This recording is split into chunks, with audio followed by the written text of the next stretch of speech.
Well, hi everybody, good afternoon, and welcome back to the Atheist Experience. We appreciate you joining us on this rainy Sunday afternoon. We are live.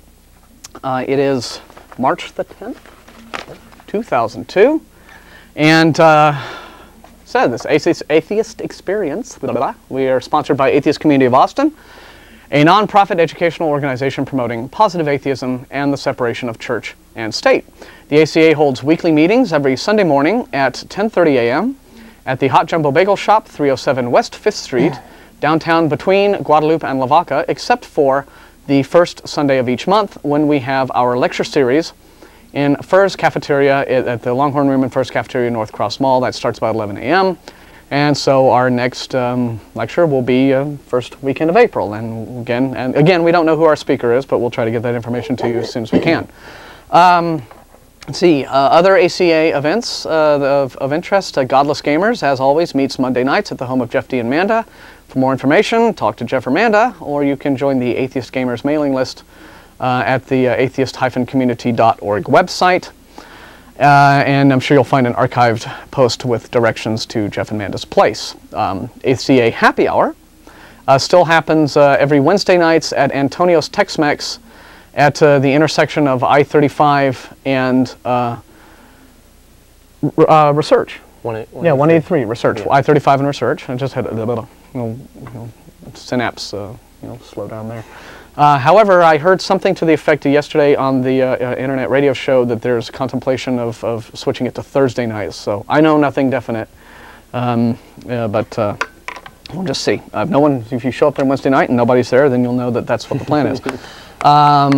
Anyway, speaking of the radio show, The Nonprofits is a highly entertaining, brand new, it's a few months old now, internet radio broadcast sponsored by ACA, hosted by Jeff D., and featuring Mary McManamy and Vic Farrow and Russell Glasser and just a variety of ACA folks and viewpoints. It plays every Saturday afternoon, 2 o'clock p.m. on the atheistnetwork.com website. Your web browser will need the Real Player plugin in order to hear the audio stream. And there is a live chat room feature where you can interact with the program. So that's all kinds of fun. So let me see. The Atheist Alliance Convention. This year is happening in Dallas, Fort Worth, at what's the name of the hotel? Well, it's by the airport, by the DFW airport, and at the Harvey Hotel. That's it. Remember, I knew our crack staff. Yeah, I also remember the Invisible Rabbit, right? Anyway, that's taking place Easter weekend, and I think that there are a few of our members still wanting to go. I think Charles, you're wanting to go, or trying to contemplate going and looking for some folks to go along. So that ought to be a lot of fun. Fortunately, I have to miss it because I got to be here and stuff. So anyway, and I won't be. You'll be doing that show without me. I will be out of town that weekend. Oh, that's right. Okay, and you'll be out of town doing something else entirely. Yeah. So yeah. So anyway, okay. So I suppose then that's announcements. That's who we are. Again, this is a live talk show. We have great viewers every week. A lot of fun interaction with people, which we will discuss here very shortly. Because last week's show was quite a hoot. And we have some old business to talk about there. But first, without further ado, let's go over to David for today's news. What's happening in the world, David? Okay, you want to go with the today's news, and then we'll get into the previous week after? Yeah, okay. Yeah. We'll do the news first, and then... All right, let's go with the news. First off, thought this is something I don't have all the information on, so it's just something that's come out, and I'm not real sure about it. I want to find out more about it. A Senate bill containing unprecedented mandates on the personal views of employers, the Employment Non-Discrimination Act, was discussed by the Senate Health, Education, Labor, and Pensions Committee. However, there were no witnesses in opposition to the bill. Apparently, and like I said, I don't have all the information, apparently this bill would prevent employers from discriminating when it comes to hiring in terms of, I think the religious right is saying that it's specifically being attempting to become enacted to prevent employers from not hiring homosexuals based on that alone, if they choose not to. And it's interesting. I don't know much about it. I haven't really heard much about it. Just a little email actually from the Family Research Council, which is a religious right. Family Research Council President Ken Connor urged the Senate to reject efforts to resuscitate Employment Non-Discrimination Act, calling it unprecedented intrusion into the personal lives and viewpoints of employers, saying that it violates employers' and employees' constitutional freedoms of religion, speech, and association. It prohibits employers from taking their most deeply held beliefs into account when making hiring, management, and promotion decisions. It will be interesting here because on the face of it, unless it's something different than what I understand, I'm with the religious right on this one. And I don't know if you are. So well, I would need to know what the law really says. Right. Again, now, on the face of it, yeah. I think. But there's a press release right from FRC. Right. So right. it's going to be slanted to their political this was all that biases. I was able to get on it for right now. I just thought I'd bring it up, something for it'd be interesting to look into. Well, if it were a quota bill, like you got to hire one person of this group and you got to hire one gay person, and you got to do this and you got to do that, I think that would be. I think that there would be some constitutional problems with that. However, if they're merely saying you can't discriminate on somebody, you can't let's say you have an employee, it's like somebody applies for a job at your place and they're 100% qualified, but then you find out that they're gay, well, what are you going to hold that against them and refuse to hire this completely qualified person who would be good for your business simply based on the fact that you have an objection to something that's none of your business anyway, which is their personal life? In that case, I think that that would be discrimination and it would be unfair. And I don't. If I were an employer, look, there's probably things that I could think of that a person could do that I wouldn't necessarily, condone. Let's say if there was some man like if I found out like there was some guy who worked for me and who was great at what he did, right?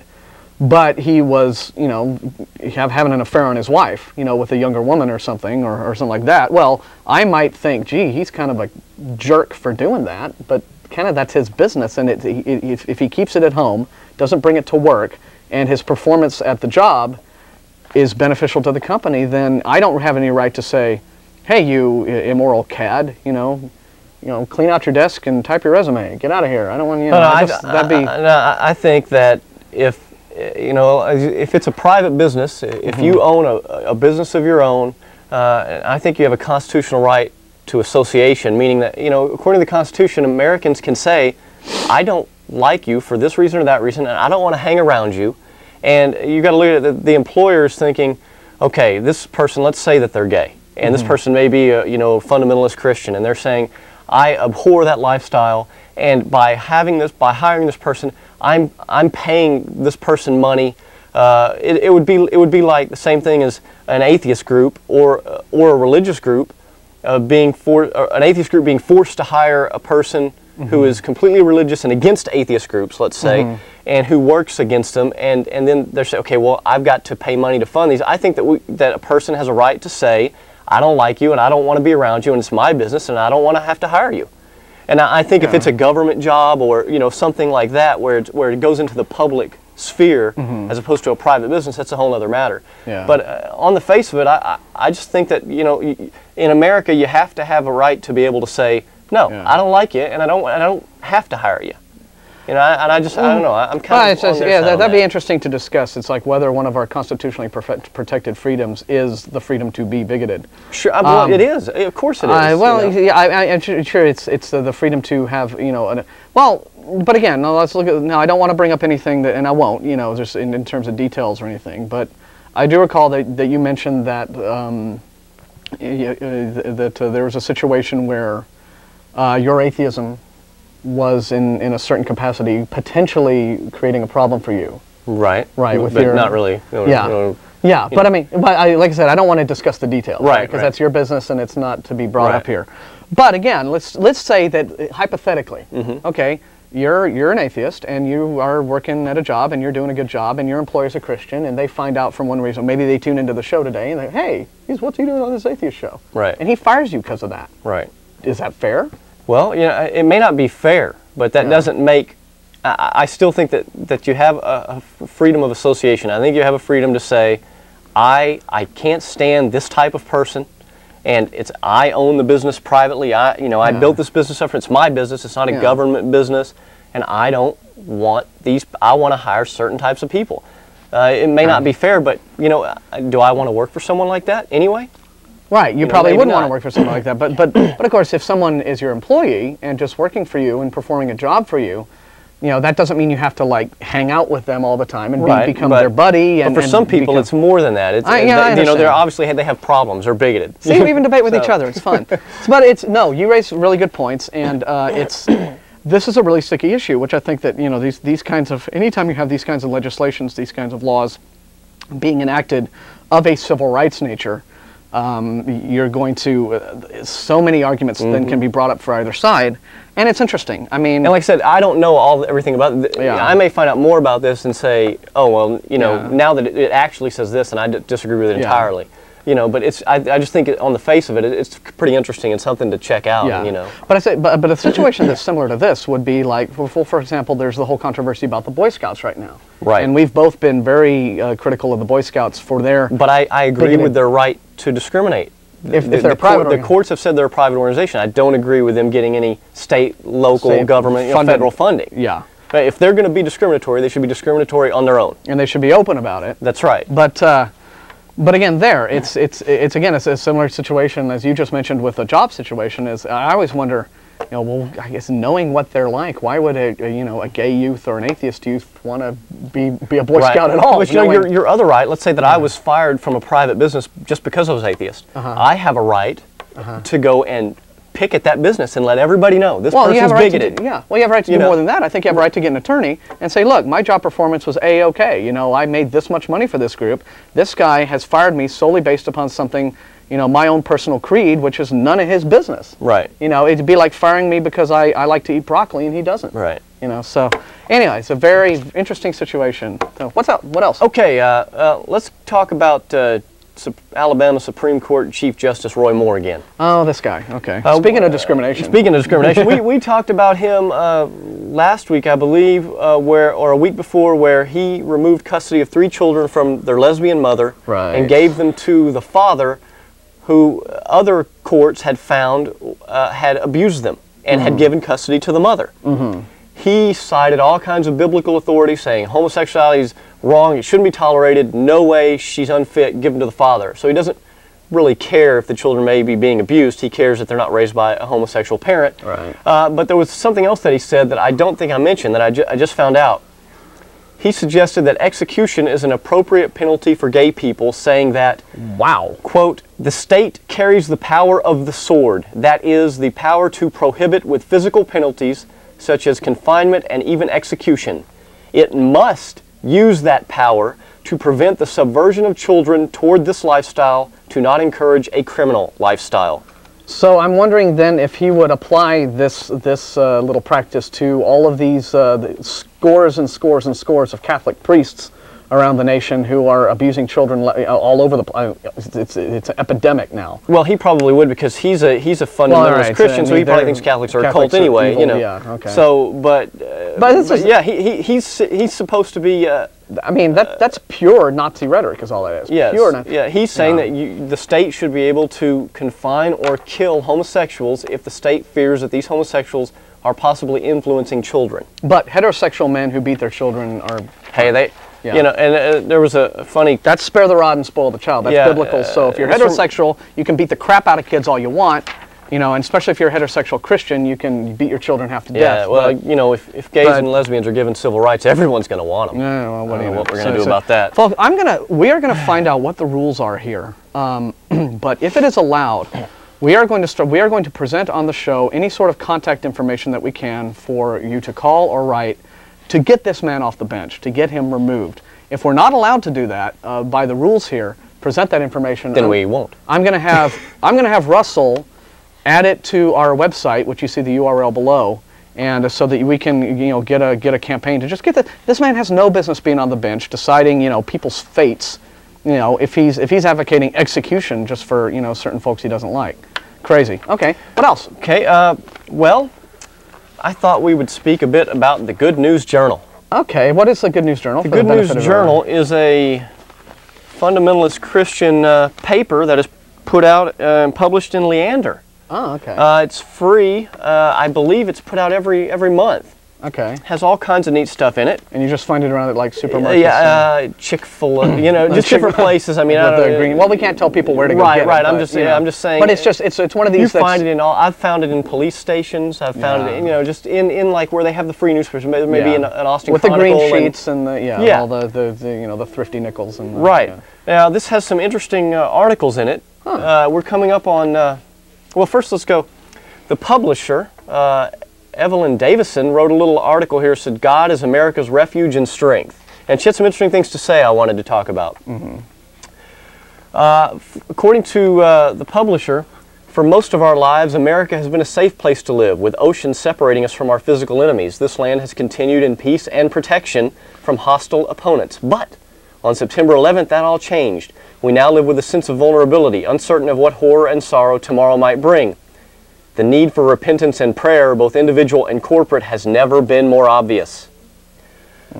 Our nation's future rests on the willingness of its people to seek the Lord's protection, providence, and blessing.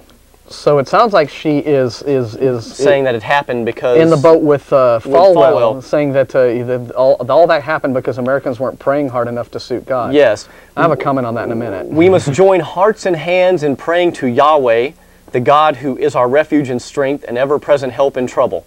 That is what the founders of this nation built their lives on. America's spiritual heritage is undeniable. President John Quincy Adams once said the general principles on which the fathers achieved independence were the general principles of Christianity. I noticed there's an ellipsis between were and the. Yeah, you always wonder what they clipped to make the quote conform to their views. America's founders relied upon the teachings of the Bible for guidance as they set our foundations of this nation. Our forefathers saw great potential in this country. Grief. Now, saying that it was founded on the general principles of Christianity. Now, I've got some things to say about that. Do you now? Well, so do I. You go first.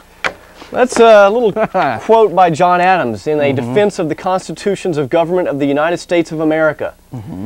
Quote, the United States of America have exhibited perhaps the first example of governments erected on the simple principles of nature, and if men are now sufficiently enlightened to disabuse themselves of artifice, imposture, hypocrisy, and superstition, they will consider this event as an era in their history. Although the detail of the formation of the American governments is at present little known or regarded either in Europe or in America, it may hereafter become an object of curiosity. It will never be pretended that any persons employed in that service, meaning the formation of American government, had interviews with the gods or were in any degree under the influence of heaven, more than those that work upon ships or houses or laboring in merchandise or agriculture. It will forever be acknowledged that these governments were contrived merely by the use of reason and the senses. Right. Something that doesn't sound like John Adams was thinking of the general principles of Christianity. Well, now this John Quincy Adams was John Adams' son, who is alleged to have said what they're allegedly said, but we have... some things from James Madison here. Essay on Monopolies from James Madison, talking about chaplains being appointed to the houses of Congress. Okay. Is the appointment of chaplains to the two houses of Congress consistent with the Constitution and with the pure principle of religious freedom? In strictness, the answer on both points must be in the negative. The Constitution of the United States forbids everything, like an establishment of a national religion. The law appointing chaplains establishes a religious worship for the national representatives to be performed by ministers of religion, elected by a majority of them, and these are to be paid out of the national taxes. Does this not involve the principle of a national establishment? And James Madison, in a veto message, he vetoed a bill to incorporate the Episcopal Church in Alexandria, Virginia, and the District of Columbia, saying that a project comparable to the modern charitable choice scheme of George Bush gives religious societies legal agency in performing a public and civil duty, saying that because the bill vests in the said incorporated church an authority to provide for the support of the poor and the education of poor children of the same, an authority which, being altogether superfluous, if the provision is to be the result of pious charity, would be a precedent for giving to religious societies as such a legal agency in carrying into effect a public and civil duty. No, he vetoed it. Yeah, so I have one from Madison. Okay. So right here. This is from a memorial and a remonstrance dated 1785, where he writes, what influence, in fact, have ecclesiastical establishments had on society? In some instances, they have been seen to erect a spiritual tyranny on the ruins of the civil authority. On many instances, they have been seen upholding the thrones of political tyranny. In no instance have they been the guardians of the liberties of the people.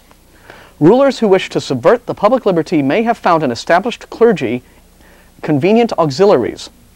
A just government instituted to secure and perpetuate it needs them not. So basically saying a just government doesn't need the church's help. Thank you very much. And I've got to finish up with some just quotes keep going, from Thomas Jefferson. To talk of immaterial existence is to talk of nothings. To say that the human soul, angels, God are immaterial is to say that they are nothings, or that there is no God, no angels, no soul. I cannot reason otherwise without plunging into the fathomless abyss of dreams and phantasms. I am satisfied and sufficiently occupied with the things which are, without tormenting or troubling myself about those which indeed may be, but of which I have no evidence. Yeah. And I love it. He has a great turn of phrase. Oh, yeah. Fathomless abyss Fathomless of abyss. dreams and phantasms.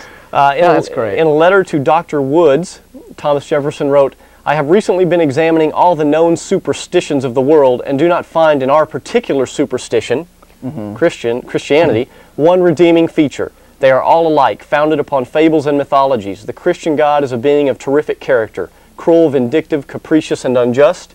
Wow. Thomas Jefferson, last one, in a letter to John Adams, April 11th, 1823. The day will come when the mystical generation of Jesus, by the Supreme Being as his Father in the womb of a virgin, will be classed with the fable of the generation of Minerva in the brain of Jupiter. So much for our founding fathers thinking about the general principles of Christianity. Well, right. Well, that's what they thought of them. That's what they thought of the general principles of Christianity. Well, what else? What other sort of historical revisionism does? Great stuff out of the Good News Journal here about the history of Easter. Oh, okay. It talks about the special celebration of the resurrection at Easter is the oldest Christian festival, except for the weekly Sunday celebration.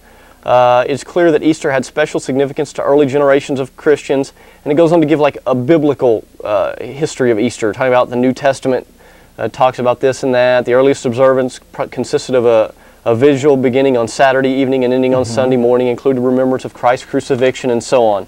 Okay, so it's talking about the Christian version of Easter history. Let's go about the origins of the name of Easter. Of course, it's pagan in origin. The name Easter originated with the names of an ancient goddess and god. The Venerable Bede, a Christian scholar, first asserted in his book De Ration Temporum that Easter was named after Eostra. She was the great mother goddess of the Saxon people in northern Europe. Her name was derived from the ancient word for spring, Eastre. Similar goddesses were known by other names in ancient cultures around the Mediterranean and were celebrated in the springtime. Sunday, of course, is named after pagan sun god Solus. Many, perhaps most pagan religions in the Mediterranean area had a major seasonal day of religious celebration at or following the spring equinox. Cybele, the Phrygian fertility goddess, had a fictional consort who was believed to have been born via a virgin birth. He was Attis, who was believed to have died and been resurrected each year during the period of March 22nd to March 25th. Some fascinating, born of a virgin, resurrected. There's a long history, a pre-Christian history of messianic figures being born of a virgin and dying and coming back, and that sort of, I mean, this is not an original concept unto the Judeo-Christian tradition. Many religious historians believe the death and resurrection legends were first associated with Attis many centuries before the birth of Jesus. They were simply grafted onto stories of Jesus' life in order to make Christian theology more acceptable to pagans. Ancient Christians had an alternate explanation. They claimed that Satan had created counterfeit deities in advance of the coming of Christ in order to confuse humanity. That's interesting. Modern-day Christians generally regard the Attis legend as being a pagan myth of little value. They regard Jesus' death and resurrection account as being true and unrelated to the earlier tradition. The Easter egg tradition. Fascinating. One account of the Easter egg tradition given by the Good News Journal is that the Virgin Mary gave eggs to the soldiers at the cross. She entreated them to be less cruel, and she wept. Her tears fell upon the eggs, spotting them with dots of brilliant color. Oh, wow. Was she some sort of genetic mutant or something? I've never heard that one. Now, that's a new one on me. Now, the ancient Easter rabbit and egg symbols, they were the symbols of the Norse goddess Ostara and were the hare and the egg. They represented fertility. From these, we have inherited the customs and symbols of the Easter egg and Easter rabbit. Dyed eggs also formed parts of the rituals of the Babylonian mystery religions. Eggs were sacred to many ancient civilizations and formed an integral part of religious ceremonies in Egypt and the Orient. Also, Easter lilies, which are quite prevalent in a lot of Christian sunrise services, has long been revered by pagans of various lands as a holy symbol associated with the reproductive organs. It's considered a phallic symbol. Oh my! And you hear that in the Sunday service. The famous Easter sunrise service, which Christians have. This custom can be traced back to the ancient pagan custom of welcoming the sun god at the vernal equinox, when daytime is about to exceed the length of the nighttime. Time to celebrate the return of life and the reproduction to animal and plant life as well. Cool. Some fascinating little Easter stuff there. Yeah, some the real history and the origins of these traditions. And then the final thing that I found real interesting in the Good News Journal was this great big full-page ad about May 2nd, 2002, the National Day of Prayer, America United Under God, which is actually celebrated yearly. And was mandated by Congress, I believe, in the 1950s during McCarthyism. We'll just get this part up. We don't need to promote like where it's happening or anything. Zoom in. But there's a big old He is Risen and a big picture of Jesus on it. Now, the fascinating thing about this is that the national, remember, it's government sanctioned. And the president puts out a proclamation, the governor puts out a proclamation. Now, it's supposed to be, according to the chairperson for the National Day of Prayer Task Force, the official National Day of Prayer Task Force sanctioning body, of course the chairperson is Shirley Dobson, the wife of James Dobson. The National Day of Prayer belongs to all Americans. It is a day that transcends differences, bringing together citizens from all backgrounds. However, if you actually see the NDP website, they have a FAQ, and people say, is this a Christian thing? And she says, well, it's for all people. However, if you come to any of the actual official National Day of Prayer meetings or services, they're going to be Christian and evangelical in nature, because that's what most of America is. So you can do your own thing, but you can come to ours, but it's going to be Christian. And so well, at least they're honest about that. It's supposed to be. You got this, but this is sanctioned by the government, and it's been hijacked by the Christian right. On the website, I found a prayer for America written by Lloyd Ogilvie, chaplain, United States Senate, and there's some funny stuff in here. Okay. It's supposed to be interfaith, but let me read this to you. All right. Gracious God, all that we have and are is a result of your amazing generosity. Since September 11th and the battle against terrorism, we have discovered again that you truly are a refuge and strength, and ever-present help in trouble. Well, so what? Was he on a coffee break September 11th? I mean, we rededicate ourselves to be one nation under you. In you we trust. We reaffirm our accountability to you, to the absolutes of your commandments, and to justice in our society. Which commandments? Bless our president, Congress, and all our leaders with supernatural power. Oh, boy. So George Bush is covered, just don't bring any kryptonite near him. Yeah, and don't bring any pretzels near him either. We commit ourselves to be faithful to you as sovereign of our land and as our personal Lord and Savior. Boy, this is just... we ask you to join us in reading this prayer at noon on May 2nd, wherever you are. As we come together, a huge wave of prayer will flow across our nation, expressing the unity of God's people and acknowledging His sovereignty. So, this is a bunch of crap. Whatever, because this is sanctioned by the government. It's supposed to be interfaith, and you got this big picture of Jesus. You got all this, God only. Oh, yeah, it's completely dishonest. They have a military liaison. If you go to their website, I went to their website, they have a military liaison. You click on there, it has the military liaison is some military officer's wife. The officer's wives always run these things. And she's saying, thank you for praying with us. With your help, we can reclaim America. Now, wait a second. I thought America was for everybody. I didn't realize it had to be reclaimed from people that you didn't like. And secondly, it's already said in here that these are Christian and evangelical in nature, because America is mostly that. So how come it needs to be reclaimed if America is mostly that anyway? Well, I think America is mostly Christian. I don't know if it's mostly Christian evangelical. Well, I spent 10 years in the military, and I'm offended by the military liaison saying that America has to be reclaimed, like there's some battle going on. And they're using this government-sanctioned thing to put their thing forth. That's how they get... this sort of thing activated is by spitting out this sort of battle rhetoric. Yeah, that's crap. But this is what I want to know. Okay, if this, let me just see this BS here. Okay. Why would Christians need a national day of prayer, for one thing? Okay, I mean, can't you just pray any time? Or, I mean, if this God is up there and He is the least bit inclined to doing things in terms of response to prayer, to give you the things you ask for, why do you have to have like this synchronized, national thing going on. All I mean, because is he deaf? It's Can he not, all like, hear it if political. They want government recognition that, hey, we're the majority, and we want the government to recognize that we're the majority. Yeah. And that's all it is. And screw the minorities. Yeah, and you know, and I'm offended that the president puts out this proclamation. Governor Perry puts out a proclamation calling the state of Texas to prayer. Well, I'm offended because who is he to tell me I need to pray? He's outside. Who is he to tell Christians they need to pray? That's right. He's outside of his authority. The Constitution doesn't give the government authority to do any religious action. That's right. He's outside of his authority. He needs to shut the hell up and not tell me what to do. Not even enjoin me to pray. It's not his business.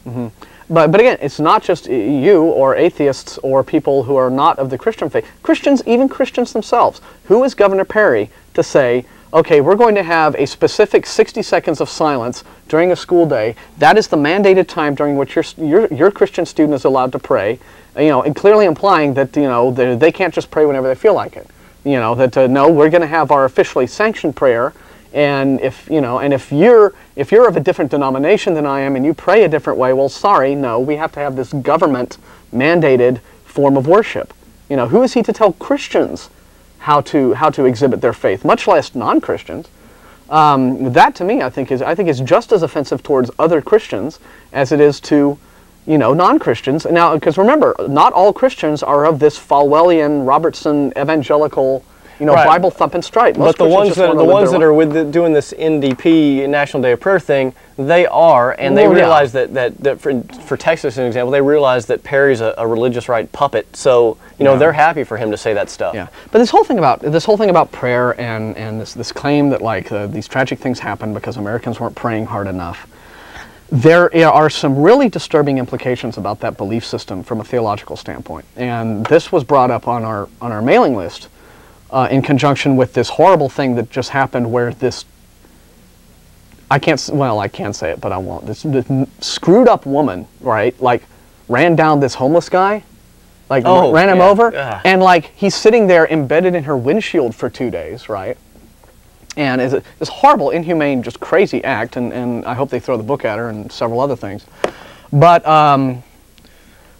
they interviewed the guy's, the victim's mother in the newspaper, and it's very sad. and a comment that she made was, well, I should have prayed more. Now, you know, I'm not the least bit critical of the mother. She's, you know, a religious person, and she's expressing her grief, and it's very sad for her.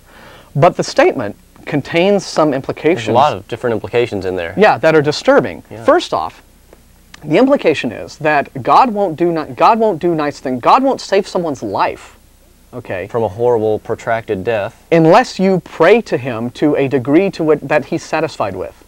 You know, okay, you're praying more. Come on, I want more. No, sorry, not enough. Your son dies.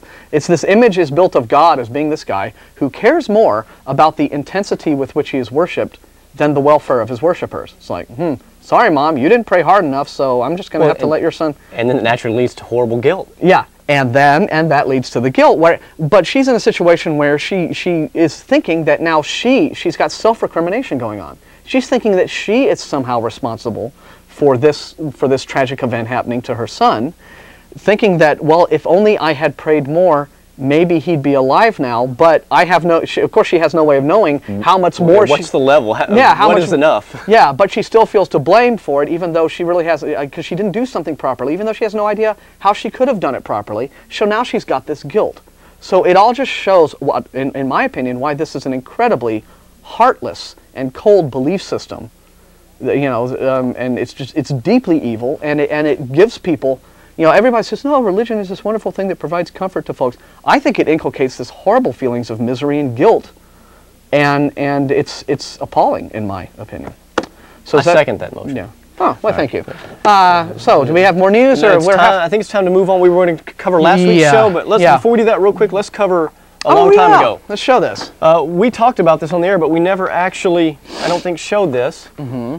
We haven't yet. That's true. All right. Well, this is our little proclamation. That's right. We got a proclamation by the mayor of Austin recognizing January 1st, 2002 as the 200th anniversary of Thomas Jefferson's letter to the Danbury Baptists. It's a real, nice-looking proclamation. Yeah. And I'll tell you just a little. One of the things whereas the Constitution of the United States of America is the founding document on which our nation is governed, and whereas the United States was first among nations to adopt a secular constitution separating church and state, and whereas the Establishment Clause of the First Amendment reads, Congress shall make no law respecting an establishment of religion or prohibiting the free exercise thereof, which President Thomas Jefferson referred to as building a wall of separation between church and state.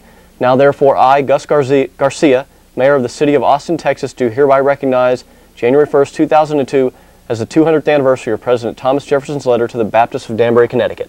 Well, that's good. And I thought that was very nice. Yeah, that's very good. So thank you, Mayor Gus. All right. Now, week's show. Now, let's go ahead and we'll put the number up for calls, and we'll let the calls rack up, but we have a little bit of old business to discuss. First off, we have a clarification about a news item that we reported on last week. The woman who was having her eggs genetically screened for Alzheimer's so that she could have a healthy baby, and then we reported that there was controversy about that. Now, the news article that we read from didn't express what the controversy specifically was about, and so we made some comments, generally speaking, about how folks on the religious right don't like this kind of bioengineering business anyway. But we've heard, we actually got a couple of calls from folks who informed us that the nature of the controversy stems from the fact that some people are concerned. This woman, this mother, has the gene. The symptom for the early onset. Yeah, for the early onset, right. and one of the two callers noted that she herself is starting to maybe show a few symptoms of this. So in 10 years, she's not going to know her child. Yeah, so that's the concern. The concern is the welfare of the baby. Should we allow somebody who is about to be afflicted with this debilitating disease to bear a child and be a parent? And, for the welfare of the child, I think that's, there's legitimate concern there. So that little clarification on what that was all about.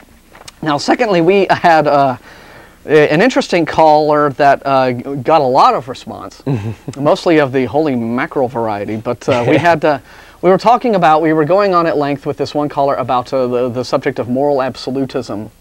And he had lashed himself to the mast of it.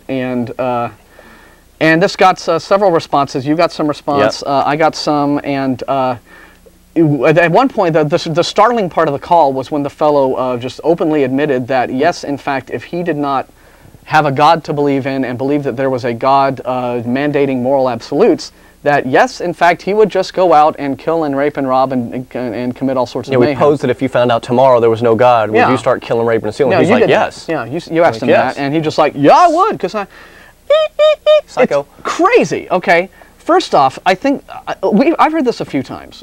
Similar things. It's that some Christians say, well, if there's no ramifications or no consequences, and you'd have no reason not to just go out and do all kinds of violent stuff and be bad. And well, here's the problem with that. Well, first off, there's a lot of problems. One thing that I think can be said, just from a practical standpoint, before we even get into the theological aspect, is that there's a complete misunderstanding of human nature going on here. People don't do things simply because they have no reason not to do them. Folks, we're having a little problem with our phone box in the control room. If you're calling in and something's happening, what's happening? Are people calling in and being hung up on, or?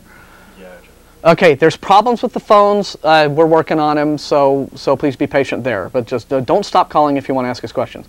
So people don't do stuff simply because they've got no reason not to. Right. People do things because they have a good reason to do them. That's right. And so this is what is puzzling to me is a Christian will say, well, you got no reason if you don't believe in God not to just go out and kill and rape and do horrible stuff. And I'm like, why? Wait a minute. Why would I want to in the first place? There's this assumption based upon, I think, the Christian tenet that people are innately bad and sinful, that everyone just has this natural desire. We're all basically wild animals deep inside, and we have this natural desire to wreak havoc, and it's only religion that is holding us back from our natural inclinations. And that's hogwash. People don't have these natural inclinations, although, Christianity preaches that they do. It's like, religion puts the collar on us that keeps us back. Of course, the Catholic collar isn't holding much back. No, so. but that's a whole bunch. So why is there this assumption that there is just this natural inclination to just go ahead and do whatever bad crap you can get away with just because you got no reason not to?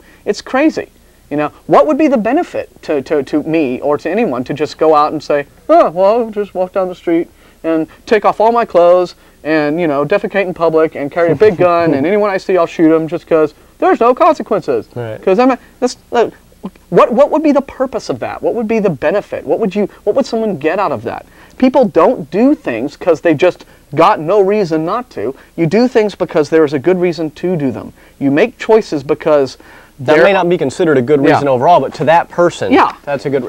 Somebody who, you know, is a junkie and has to have. It's a good reason for them to go steal things. You know what I'm saying? They do things because they have what's a good reason to them. Yeah, but the point is, it's just refuting the general principle that people are just these uncontrollable wild monsters, who are just, you know, straining at the leash to, you know, do whatever they to wreak all sorts of havoc, and if it weren't for that leash, i.e. religion, you know, that would be what was going on, and I don't think that's clearly the case. We have so many examples of very devoutly religious people wreaking exactly the sort of havoc that you claim, you know, atheists and unbelievers would be doing willy-nilly. I mean, hello, September 11th. Hello, Catholic priests molesting kids. Hello, Andrea Yates. Okay, there's all of these examples of. But anyway, you got an email. I got one. I'm just going to read a couple of points. We had this was posted to our mailing list by one of our viewers, and he makes some very good points. I'll just read the most pertinent ones. Here we go. In regards to the murder-kill distinction, this came up because we brought up to the caller. Oh well, you know, I said, well, what about the commandment, "Thou shalt not kill"? Is that a moral absolute? And he's like, no, it says thou shalt not murder. And he said, it isn't clear why making such a distinction would help the Christian out at all. The caller was arguing that if there was no moral lawgiver to wave his eternal finger at us, then there was no point in any sort of morality. However, by claiming that there is a meaningful distinction between killing someone, which is to just end someone's life for whatever reason, and murder, which is the unlawful killing of someone, gives extra weight to human institutions to decide what is a lawful and unlawful killing of a person. What is and isn't defined as murder is a social construction. There isn't anything absolute about it. The moral lawgiver's commands can't be dependent on something else in order to take effect. So that's an excellent point. I also wanted to illustrate, this is something that didn't happen, that didn't occur to me until later on when I was sort of Monday morning quarterbacking the show. And it occurred to me that the caller, I think without even realizing it, was taking what could be considered a situational ethics position suddenly when it suited him. Oh yeah. Yeah. It's like, oh no, there is this difference between murder and other forms of killing. And what dictates that? Well, clearly what dictates that would be the situation you're in. If somebody breaks into your house and tries to kill your family and you kill them before they can do it, that would be considered a self-defense and maybe a justifiable homicide.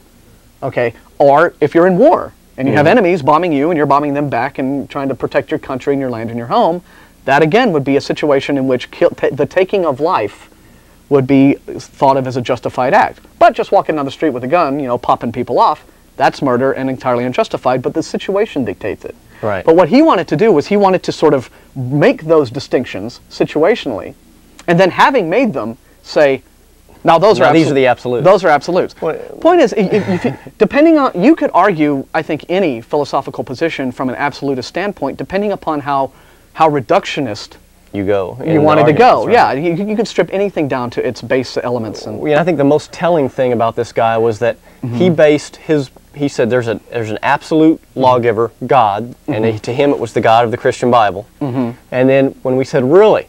And we tried to ask him to explain some what appeared to be moral inconsistencies about God in the Bible. He said, wait a minute, I'm no biblical scholar, I don't know that stuff. Wait a second, how can you tell me that God's revealed word, the Bible, tells us what the moral absolutes are if you don't even know the Bible and you can't defend the Bible? Hello? Yeah. He's got an a priori belief that, well, it must be that way, so I don't have to read the Bible. I just can say it is, but I can't really defend any of those weird positions in there because I don't know it. Right, yeah. Do you want to read from one of yours? Well, I've got something... and then we really need to... We'll take a call after this. Okay, there's the notion I've got from a viewer named Graham who sent an email. There's the notion that atheists can't have decent ethics or sense of good and evil without recognizing a God. He gave a quote. An action can be judged as good if it improves the greatest happiness of the greatest number by either increasing pleasure or decreasing pain. Yeah. It sounds, pretty good. I'd like to point out. Yeah, I'd like to point out two things about why there are reasons not to do certain things without a big being telling us not to. One is societal reasons. Sure. Meaning that Mr. Weirdo that once he finds out there's no God and decides to come rape and kill and steal, when he comes into my house, he will have a societal reason for not doing it because I have 2 large dogs and a lot of firearms. And I will protect myself from psychos like that. Yeah. So that's a good societal reason not to. And the second one is people forget that, one of the reasons we don't do these things is because we have empathy. We empathize with other people because we are human beings and we can say, I wouldn't like it if that was done to me. Therefore, I won't do it to them. So it's a reciprocal. Yeah. We want to live in a society, we won't do this to each other. And it's all based on empathy. Yeah, but I think the basic tenets of Christian belief reject that notion of empathy. Right. The tenet is that human beings are sinful and separated from God and have an innately sinful and evil nature. And so that is why we need to have... I just want to make one more point here, and then we will go ahead. And I've got one after you, real quick, about the UU meeting, and then I'll do that real quick. Let's take a call, maybe, and then we'll go to the UU guy, because that's that's kind of another subject. But I just want to say about... the last point I would make from this emailer, regarding free will, if God merely gave us a really good nature so that we would only pick amongst good options, we would still have free will. No matter how hard I flap my arms, human nature, I'd say biology, doesn't allow me to fly. Has God taken away my free will? Free will doesn't require that you have an infinite or even a very large number of choices. It merely requires that you have choices to make. I can decide to go to class today or to volunteer at a local homeless shelter. Both options would be considered a moral good by Christians. Do I not have free will because I'm not considering evil options? So it's an excellent point from one of our viewers. So thanks very much for writing us in. Let's go ahead and take a call? Yeah, we'll talk to Manny because we're halfway through the show now, so it's time to. We had a lot of stuff to go over today. Yeah, but that's what makes it fun. Good stuff today. Yeah. Manny? Hey, good afternoon. Hey, thanks for waiting. What can we do for you? A really good show today. I'm really enjoying it. Thank you. I wish all the Christians could watch your show as well. Oh, yeah. So do we. Yeah. Well, we have a good number of Christian viewers, so. Do you? Yeah. So we'll see who. They're the ones who call us up and challenge us. So we'll see what they have to say about if we hear from any of them today. Well, I get along with God just fine. It's His fan club that I.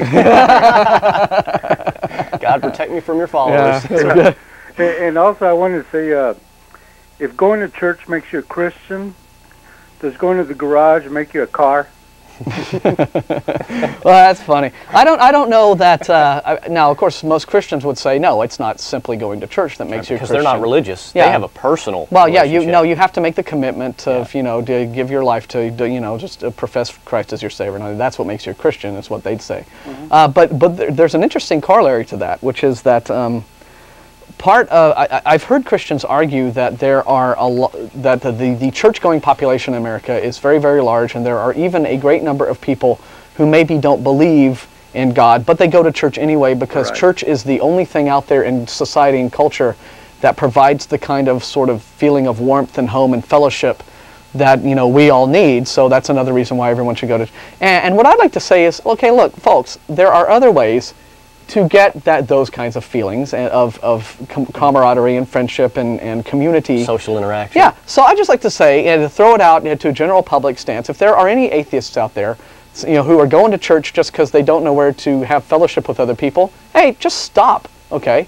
And give our group a try. We have weekly meetings at the bagel shop, Hot Jumbo Bagels, every Sunday morning at 10:30 a.m., downtown on 5th Street. So, so there are other ways to go. But just, if you're an atheist going to church, there's no need. Just stop, and you'll find other things to do. And then we'll see exactly how full some of these churches are that they claim are being packed to the walls with uncommitted unbelievers who just want friends. Yeah, I get that. I get that fellowship at a coffee house. Mm-hmm. Yeah. Hey, but I want to say what we really need is a moment of science in the public schools. A moment of science. I thoroughly 100% agree with you. How true. Yeah. Hey, I got a lot of friends that are recovering Catholics. Uh-huh.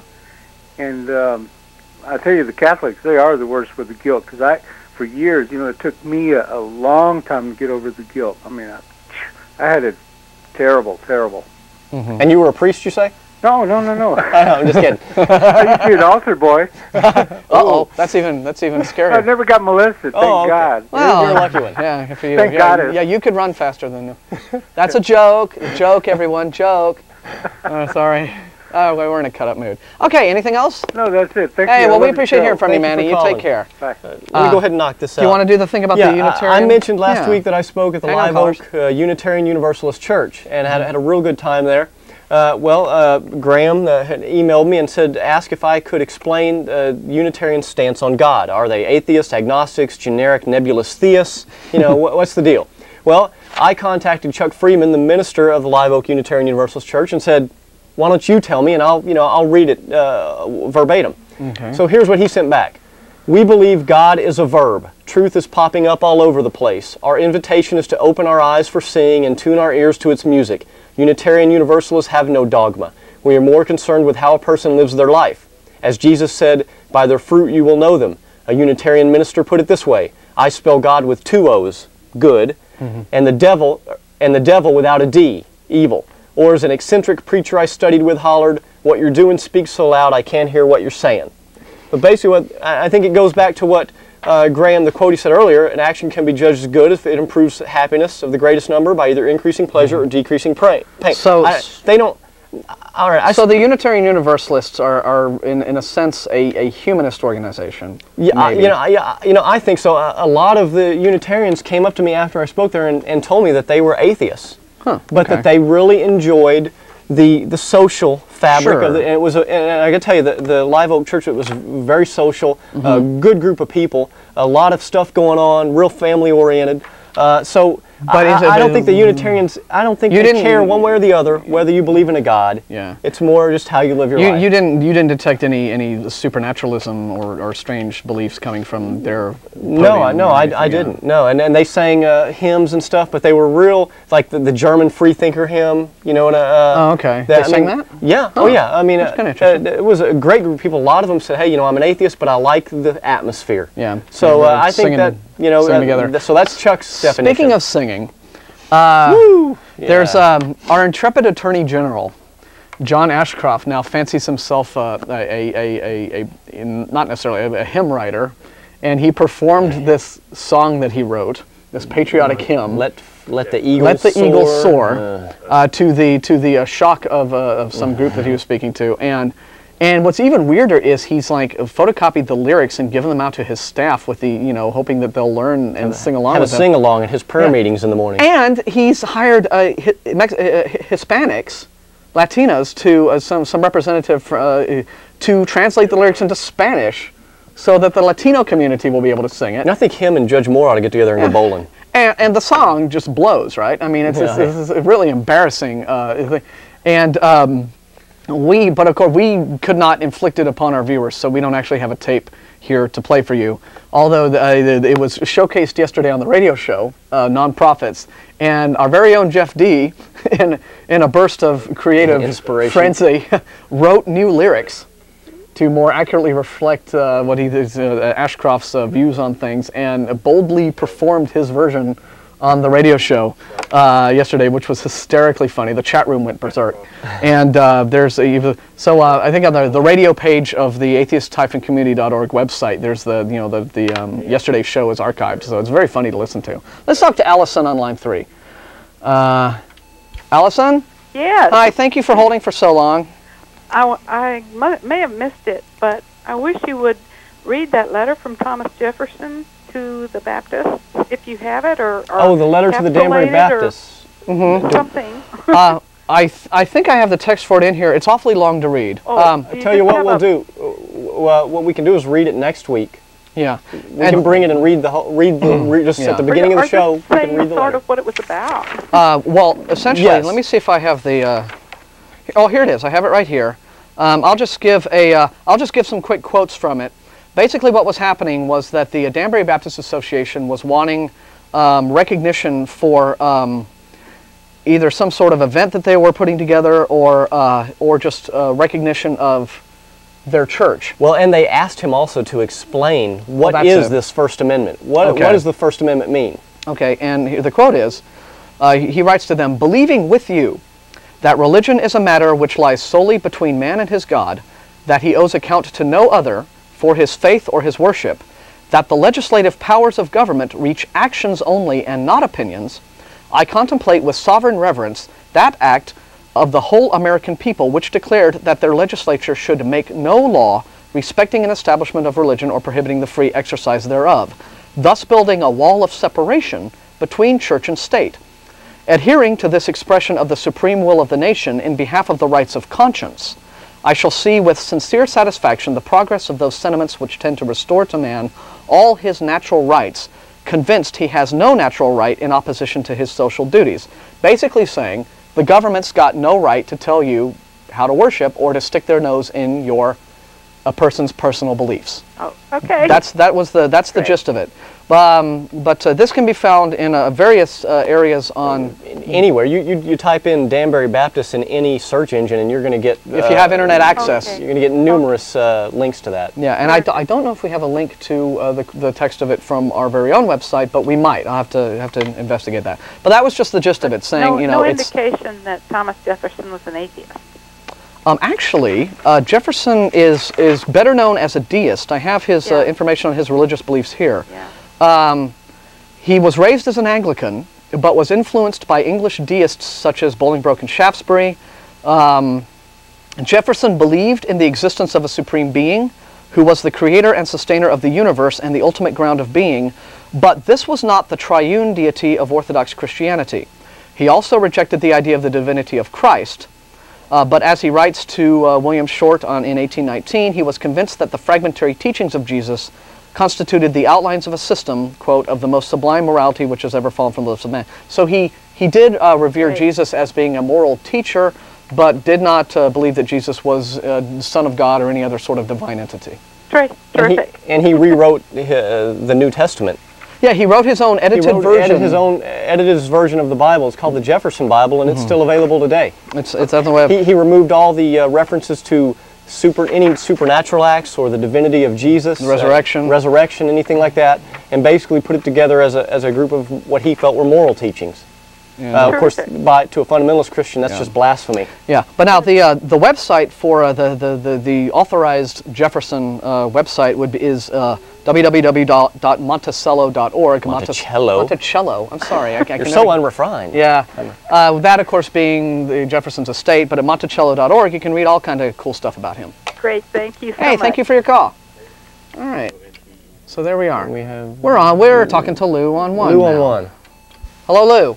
Hi. Hi, you're on the air. Thank you for waiting. Okay, I'm just calling about your talk about hiring and firing. Can we up that a little? Yeah, we need some more volume in the control room, Steve, on our phone call, please. Okay, go ahead. Hang on. No, we can hear you. Go ahead. Yeah. You got me? Yeah, yep, we got you ahead. great now. Okay, you got me right where, well, never mind. I was just calling about the hiring and firing business y'all were talking about a while ago, and I've had a little quasi-personal experience. Some things had happened to friends of mine, and also I used to work in a position where I was involved in the hiring and firing of a number of employees in another state. Mm-hmm. But in Texas, what Texas has is what's called an at-will provision in the business of hiring and firing employees. And I'm not a lawyer, but this, I believe, applies both to the private as well as public sector. And what this means is an employer has the right to hire or fire at will. The employer does not have to explain the reason for the hiring or the firing, unless, and here's where the catch is, unless the act of firing is illegal. And the problem is, how does one find out whether the reasons for the hiring or the firing was illegal? In other words, if you fire somebody in certain occupations, state employment, for example, because they're gay, that may not be legal, but if They can you claim say, it was... gee whiz, this guy was not fired because he was gay. He was fired because he, didn't show up for work 3 days in a row, for 4 minutes late. That's why we fired him. Mm-hmm. That's going to stand up probably, because how can you demonstrate that the firing was for an illegal purpose? Right. It's very difficult to do that. But nonetheless, that's the way the law stands, as I understand it. And I've had a couple of, like I say, personal experiences in terms of friends of mine who have fallen victim to this kind of thing. And I'm not saying it's necessarily bad, because on the other hand, I used to work at another state where I was involved heavily with the hiring and discharge of certain employees. Now, in the other state, their laws were far more liberal than in Texas. And in that state, they only reason you could be fired was practically you had to be a criminal or nearly convicted of something, particularly a sexual something. In which case, you would be gone pretty quick. So you didn't work for the Catholic Church, obviously. Obviously not. No, but I did work for a state employee at a county level. Right, okay. And we only had, I think probably in the time I was there, a couple of people who actually were fired because we needed so many people in the work we were doing, which I won't describe. But they came and did not go, until something drastic.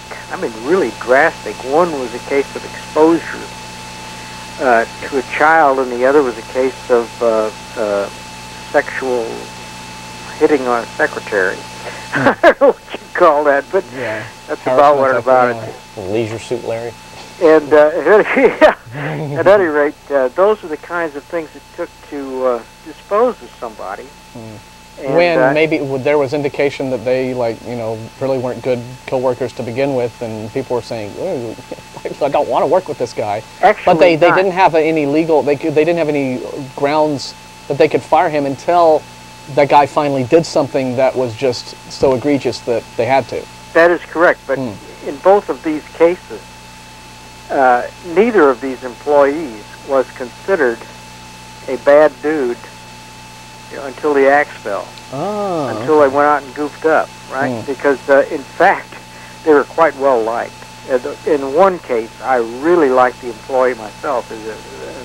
I thought he was a fine worker, and I had just completed a sign-off on an evaluation, and it was quite high. And then he just shocked everyone. Well, I think this whole Employment Non-Discrimination Act thing is going to bring up a lot of different debates in the public forum concerning, the rights of an individual business owner as opposed to the rights of a person to not be discriminated against. It's going to be, there's going to be a lot of stuff going on that will be brought out. And I think it's going to be good. Exactly right. And because as you very astutely pointed out, right? How can you prove a person's motivations in a particular situation, that they're acting a certain way, and there could be any other certain situations. Let's say you have a gay man applying for a job where the supervisor or the boss is a fundamentalist Christian, but he's applying based upon his professional credentials, and it just never comes up because it doesn't have to, that the prospective employee is gay. So he gets hired, and he's maybe there for 6 or 8 months, and is a very valuable member of the team, and then somehow, maybe there's, sees a picture on his desk or something, the boss suddenly realizes that he has a gay man working for him, and then fires him summarily for that. And that, I think, where you would have a very clear case of unfairness and discrimination going on. But again, you could the man could claim that, but I can see exactly. Employer claims, I didn't fire him because he was gay. I fired him because he was, just this bonehead who couldn't do his thing. And then there would be this protracted court case where you'd have, workers sympathetic to the fired guy saying, no, he's a fine employee. And then it just, so there's a lot of problems that can arise in these kinds of situations. And it's at that point where the law, I hope, will require the employer to demonstrate the evidence strongly of the reason for firing, because if they can't do it, at least they could be made liable for a perjury action. In other words, if the employer comes along after a fact of firing a gay person, a black person, an atheist, whoever it happens to be that they don't like, and then he says, well, you know, the reason I did this was X, Y, Z, you know, had nothing to do right. with... They should be made to at least be truthful about it. Yes, so, right. So even if they have a right to discriminate and a right to do it, at least it's known that they are discriminatory. Go on the record, be, you know... Exactly. I agree. And then they may suffer, you know, they may have a right to do that, but then they may suffer the social ramifications of people not, you know, using their business or whatnot. Well, exactly right. And in the public sector, the same thing. That if anybody discharges somebody, they should be required, under penalty of perjury, to be able to demonstrate what the action was. Yeah. And so if they are alleging that they fired a person on poor job performance, yes, and when there is a prevailing suspicion that no, this was a personal thing, then the employer would have to be required to show, you know, evidence of the poor job performance. Yeah, paper trail. Yeah, right. So that, I'm okay with that. Yeah, I think that's you know, sound in principle. And the other thing is they shouldn't be allowed, and I think in some cases this happens, to make up rules for discharge after the fact. In other words, if you want to get rid of somebody, you know, and you discharge them, then somebody comes along and says, well, you know, what did he do? Well, you knew the guy was smoking marijuana, you know, since January 1st, 1931. And all of a sudden, you know, this becomes an issue. Well, I think you ought to be, our employers generally, state as well as public, ought to be required to be able to demonstrate these kinds of things. They had this knowledge and this was against their policy in one way or another, rather than being able to make these things up at the last moment. And I've seen this happen. This I've actually seen happen, that an individual was discharged for smoking marijuana from a job where, you know, it didn't make a lot of difference. Yeah. What you smoke. Was he getting high on the job, or was he no did the thing at his own time? Right. No, this was he wasn't coming to work because based, he admitted he had smoked marijuana on weekends. Okay. Yeah, so he's and not he like had nothing to do on the weekend with the job. Okay. Yeah. But they didn't like him. Okay, so and they just felt it was, you know, time for him to go. And now they could say, hey, you know, smoking dope's illegal, and you know, we don't want a guy doing illegal stuff working for us. Exactly. So, you know, they could use that as a grounds. Exactly. But but there are other things that a person can do that someone might disapprove of that aren't necessarily illegal, and that is where some major problems can come in. We really appreciate your call, Lou. We have some other callers. Okay, right. Thank you very much. Some great points. You did. You did. Very, very interesting hearing from you, and we'll hope to talk to you again. Okay. Yeah, I tell you, Atheist Experience callers are the best. Let's see this. We have Mike on. Mike? Hi, guys. Hey, thanks for holding. Oh, no problem. My take on that guy who called last week and said that if there were no God, he would go out killing and raping and stuff. My take is he's lying. You backed him in a hole and said, hey, you know, if there were no God, you know, if that's where you get your morals from, what would you do? Well, I'd go kill and rape and stuff. He's lying. If there were no God, he wouldn't go out and do that. I can almost guarantee you that. Well, I would certainly, I certainly hope that you're right, and I'd very much like to agree with you on that. And I do agree that I think that he said what he said because, as you put it, he was backed into a corner. In order to take his argument to its logical conclusion, he kind of had to say that. Exactly. Because if he were to admit that he's perfectly capable of being an entirely nice guy without belief in a God, then he's just admitted that believing in a God is irrelevant to how good a person you are. And then that undermines his whole position of God being the only source of morality and absolute morality at that. Exactly. He's just negated his entire premise, and he couldn't do that. So yeah, I agree with you. I think that he just had to say that. Yeah. But still, you know, I'd be awfully nervous if he suddenly decided, there's no God. What can I do? Well, who knows? But I hope you're right. Yeah. Another thing is that they always talk about giving absolute morals. You know, the Bible also has a bunch of laws and stuff, and if the morals are absolute from God, aren't his laws absolute also? So shouldn't they be saying we should be following his laws and his punishments? Right. Yeah. That's the interesting thing is that when they talk about absolute morality, it's very interesting. you've got a lot of stuff in the Old Testament that, of course, most Christians don't follow today. Exactly. A lot of horribly restrictive, horrible punishments, in laws, and they say, if well, your daughter gets raped, they say this is a new covenant, so we don't have to do that. But what I find interesting is if it's a moral absolute, and if God is the ultimate moral being and the ultimate moral lawgiver, the Bible says that God is the same yesterday, today, and forever, and that time is like nothing to God. Therefore, those laws that when he told, what was one you were just saying? If your daughter is raped, then she has to marry the rapist. Yeah, or then the rapist can pay 50 shekels for 50 her shekels and buy it. Yeah. Well, that, according to God, if He gave that command, it's just like He gave it 2 seconds ago or 1 second ago, because time is like nothing to Him. And if it was moral then, and if morals are absolute and come from God, it should still be moral today. Exactly. Yeah. Well, this whole idea that this eternal, unchanging God changed His mind. Yeah. But I'd also add that. I think the confusion among people who argue for the moral absolutist position, and again, our email correspondent missed this, I think. No, I mean, he made the point that the caller missed this, was that there's a confusion between, you can say that there are no moral absolutes, and yet still accept that there are moral facts or moral principles. I mean, and it all depends on, is it more sound to base your system of morality that you live by on just this inviolable list of, top 10 rules, or do you apply principles that will hold in most situations, and which can occasionally be flexible for situations like, oh, if we're in war, then, it's maybe, you can shoot some people if they're trying, but in a general sense, these are the moral principles under which we live because they work to the benefit of the largest number of people. And so there is a confusion there. What they make is the either-or fallacy of either you have God and absolute morality, or you have no God and you have essentially this total moral anarchy and chaos, and that you can't get out of. And it's a pure fallacy. It's the clearest expression of the either-or fallacy that you can... Yeah. Which is understandable coming from their black and white world mindset. Yeah.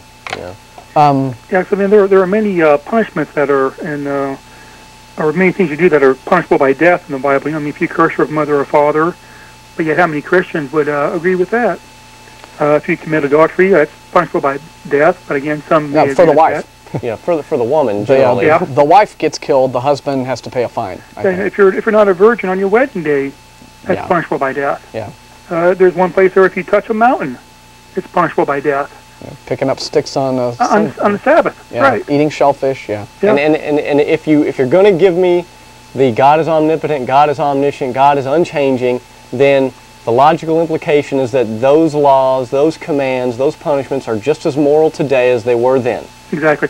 But sometimes when you get in discussions with Christians, they always say, well, you have to look at the context. You look at the culture at the time. God is supposed to be above context and culture. Exactly. Yeah. Like slavery. If slavery was good back then, if God considered it good back then, He should still consider it good. But yet they always say, well, no, it's look at it in context of the time.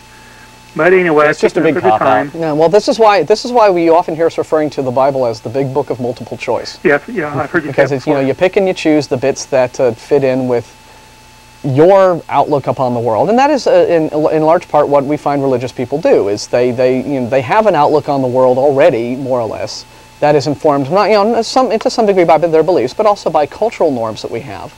And then if they need some sort of biblical authority to back up the way they feel about things, well, it's very easy to find that bit and just not read the passages that seem to contradict or conflict with that bit. But one last point I wanted to make was that there is, in philosophy, there is something called the Euthyphro dilemma, which I think seriously undermines the argument of a God as the source of morality. Which is that, okay, if you want to propose that morality comes from God, you now have a couple of questions that you have to deal with. First off is, where does God get these moral precepts from? And why these moral precepts and not others? I mean, it seems that God could just as easily say, thou shalt kill, and that would be the morally acceptable thing to do. Mm-hmm. If in the question of where does God get his moral precepts from, you have a couple of options. Either he's made them up, Right. which means that morality is subjective according to his whim. Yeah, it's arbitrary, which is exactly the criticism that Christians levy against humanist morality. Right. That it's arbitrary, although humanist morality is not arbitrary. Or he got these moral precepts from some source, from some frame of reference, which would imply a moral authority that is higher or above God. And I don't think any Christian wants to go there either. Right. So right there we see that the question of God as the source of morality, doesn't make sense. Right. I mean, the whole Bible doesn't make sense. But anyway, Well. that's a whole other topic. Yeah, well, yes, I'll let you guys go, and thanks. Good talking to you. We appreciate your input, Mike. Thank All right. you. All right, well, let's see what Nancy has to, what she thinks of all of that. Nancy? Yes. Hi, you're on the air. What can we do for you? I wanted to address your issue. You wanted to know why the Christians believe that they're bad or good, or it was some issue you had at the beginning of your show. Okay. I believe I stated that one of the tenets of Christian belief is that human beings are, the nature of humans is to be sinful. And we are sinful and therefore separated from God, which is why we need to come to God through Jesus in order to redeem our sinful nature. If I've misunderstood that, or if I'm putting it wrong, maybe you can... No, that's exactly right. And Okay. I wanted to give the scriptures. Romans 3:23 says, "For all have sinned and come short of the glory of God." Mm-hmm. And Isaiah 53:6 says, "All we like sheep have gone astray. We have all turned away, one to his own way. And the Lord hath laid on him the iniquity of us all." Mm-hmm. So it's all in us, the sin nature. Yeah. So Which I and the Bible is the Word of God, the infallible Word of God. infallible? Right. He's Infallible. So then, if you had a child, and your child disobeyed you, would you kill your child? Of course not. Well, but the Bible says to do that. So if the Bible's word is infallible, it seems to me that you would have to adhere to the word of your God. God doesn't kill any of us. We kill God ourselves. We killed send ourselves to lots hell of people through in the sin. Bible. You Yeah. don't know the Bible. Yeah, there's I quite do know the Bible. there's quite a lot of God divine killed killing going multiple thousands We're under of a people. new covenant. It We are saved by the blood that's of a Jesus cop-out. if we Yeah. accept Jesus. on. Well, I'm sorry. I think you're playing the multiple choice option now, and there are quite a number of instances in the Bible where I think God either does things or mandates things being done that, by our current standards, I think would be considered morally objectionable. And for example, to respond to is a God not killing people, what happens, there is a chapter in 2 Kings chapter 2, verses 23 to 24, in which the prophet Elijah, is a group of children mocks the prophet Elijah for being bald, and God's response to this is to send 2 bears who massacre the 42 children. And so I don't see how this could possibly be, by the standards of any God sane... has killed people, but we're under a new covenant now, and if we die and go to hell, that's because of our own sin, because we decided to reject God and His perfect plan for us. So you're excusing God's killing people?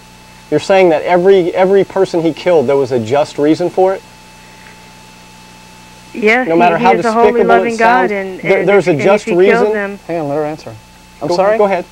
yes, He's a loving, holy God, and if He killed them, He did so for a reason. Out of love and kindness? Yeah. He loves and He's loving and kind, but He has boundaries like any of us do. But And- to and kill children for just making jokes? I think God's word says, "Touch not my anointed, and do my prophets no harm." But So they if weren't you- doing him harm. They were saying, "Oh, he's bald. Ha ha! Look at his bald head." They And- were doing what children do. Yeah, and he sent bears to maul 42 children. I don't take the place of God. I don't know His reasoning and So everything you that just He follow does. it blindly then? Yeah, but I mean, God's we're trying thoughts to. are higher than ours, and His ways are higher than ours. Well, another point that you brought up, people, and I always bring this up to people that talk about how we're saved by the blood of Jesus. I have an interesting mental exercise for you. I want you to think about this. God, being all-powerful, I assume that you believe God is all-powerful? That's correct. Okay. He can do anything He wants. He can choose the manner in which we come to Him in repentance. He can choose the manner in which He chooses to forgive us. Would that be correct? Are you there? Yeah, I'm here. Would you say that God, being all-powerful, can choose the manner, it's not a trick question, He can choose any manner He wants in which He forgives us, in which we come to repentance to Him? Yeah, but He chose one way, and He makes that wait, clear. yeah, but let's talk about that way. What does it say about God that the only way we are forgiven is by an innocent, first it was animals, first it was sheep, lambs, bulls, doves, an innocent being having their blood spilled and their life taken, and then it moved on to human sacrifice. What does it say about your God that that's the only way to make Him happy is to kill an innocent being?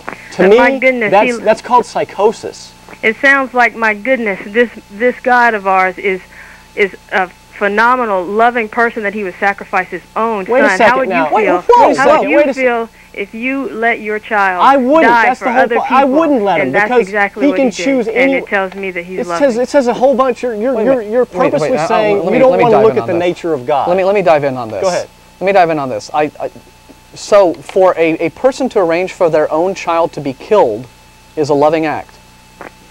It's the only way He could. Wait a minute. If He's all-powerful, it's not the only way He could. He can do it any way he If He's wanted. omnipotent, He is all-powerful. There are no limits to what He can do. I don't take the place of God. That is His way. So, that is what He's told us. okay. You need to say that you make excuses and you say, I don't understand it. It looks on the face of it like He's Because a ruthless, I'm a man psychotic like killer, you but that's are. okay because I'm not I'm just a human God. being like you are. What's that? And I'm just a human being like you are. And God is holy. He We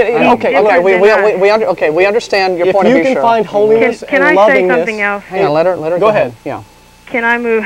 Yeah. See, all we're trying to do, we're not trying to like beat up on you, okay, Nancy? We're just trying to point out that there are, I think, very clear inconsistencies with the idea that you have this loving deity, and yet all sorts of, I think, morally reprehensible acts are attributed to this deity, including this whole act of human sacrifice as being the only way to make Him love you. It wasn't a sacrifice that made Him love us. It was the sacrifice was the atonement of the sins, and that's how serious it is. When we sin, it costs something. But what are the sins? His very life to die for our sins. But now what are the sins? He didn't do that to just appease and make Him happy. He did that because He is a just God, and He doesn't let wrong. He will not be mocked. He won't let now, wrong. hang on. Let me go ahead and stop you there. Let me ask you. That's the justice. Okay, Nancy. Let me ask you. What sins do you mean? What sins need to be atoned for with the blood of a person? What are the sins specifically? You know the sins. I don't know the sins. You're caught up sins. in the Bible, the 10 Commandments. Don't kill. Don't commit adultery. Don't steal. Don't covet. What about the other Mosaic laws? Don't eat shellfish. Don't pick up sticks on Sundays. The dietary laws are no longer in effect, but the moral laws So this eternal, are. unchanging God changed His mind. No, we're under a new covenant. Okay. Can I move on to something else? Well, I just want to pin you down on this one thing. Okay, let's get back to the concept of sin. Okay, how is original sin alleged to have taken place? Right, you have Adam and Eve in the garden, and then the serpent tempts Eve, and she eats of the fruit, and that's the fall of man right there. Now, again, assuming that God is omniscient, which means He's all-knowing and He can foresee all events past, present, and future, it seems to me that before even creating Adam and Eve in the Garden of Eden, He would have known that this was going to take place. He would have known that there would be a serpent in that garden. He would have known that Eve would have been tempted, would have responded to the temptation. He would have known she was going to eat of the fruit, and He would have known that the fall of man would then occur as a result of that. And yet, knowing all of these things, He went ahead and created everything the way He did anyway, which tells me that the only conclusion I can draw from that is that the fall of man and the rise of evil upon the earth is something that He intended. God gives us free will. Sin is something He intended. He gives us free will. He says, choose. All right. Choose before you curses or blessings. Well, so He lets you. He gives you that free choice, and He's not going to dictate everything. But another point of view but another thing that we talked about earlier on the show, which if you don't recall, was that remember free will simply means you have choices. It doesn't mean that you have to have the good choice and the bad choice, the direct opposites. All that it means is you have choices. You can have choices between two good things to do and still have free will. So, I mean, but the point is, if God is omnipotent, and he knows the future and omniscient and knows the future, he would have seen that sin was going to arise, and yet he went ahead and created everything the way he did anyway. Sin happened, therefore there must have been some intent on the part of God for sin to exist. That's the inconsistency in the belief. I just want you to think about that. We're down to our last 5 minutes, and we have a couple other callers. Wait, can I just say one thing? Oh, please. Why do you discriminate against the Christians at the end of the show? You said, Christians, we don't think you're wrong, but you don't talk about the Buddhists or the Hindus. You just address the Christians. Why do you discriminate? Okay, well, it's not an expression of discrimination. First off, the overwhelming majority of people in our culture are Christian in America. So those are the people who tend to call our program. So we talk about Christianity more frequently than we talk about other religions on the show, admittedly. Although we were criticizing the Taliban long before September 11th. We've talked about Scientologists, UFO nuts. We've criticized those other groups. But because Christianity is the majority faith in America, we do talk about that more often than others. And what we say at the end of the show is simply a response to questions like yourself, where some Christians have interpreted our statements as personal attacks, and we're just saying, we don't hate you, we just disagree. That's all. We don't hate you either. That's all. Well, thank you very much for your call, Nancy, and we just want you to chew upon some of the things that we were saying, and call us back and challenge us some more, okay? Okay, goodbye. Bye-bye. And, here's the thing, and it always annoys me that you have this book, you have this Bible filled with mass evidence of wholesale, reckless slaughter of people. Well, maybe we'll do performed by God or condoned by God, and these people make excuses for him. They say morality is absolute, but not when you're dealing with God. It's the New Covenant thing. They say, well, it all doesn't hold, and it's Amanda, Jeff's wife, refers to it as they're playing the get out of the Old Testament free card, which is the whole thing. But anyway, let's just go ahead and try to get at least one more caller in before. Who's next here? Who's next, Charles? Let's have that. Cheryl on one. Cheryl? Yes. Hi, thank you for holding. We're sorry to keep you waiting. Great show, no problem in waiting. Okay. Nancy, boy, I have a show that she needs to watch. It's coming on PBS right after this wonderful show. TBS? Or? PBS. PBS. Yes. Ah. It's Joseph Campbell and the Power of Myth. Ah. Oh, yeah. Those are wonderful. I applaud PBS. They aired it last Sunday, and they're airing it again tonight. It's 4 hours long. Of course, they have their telethon thing going on in the middle of it, but wonderful exercise in comparative religion, and how really we all need to look at all religion as myth.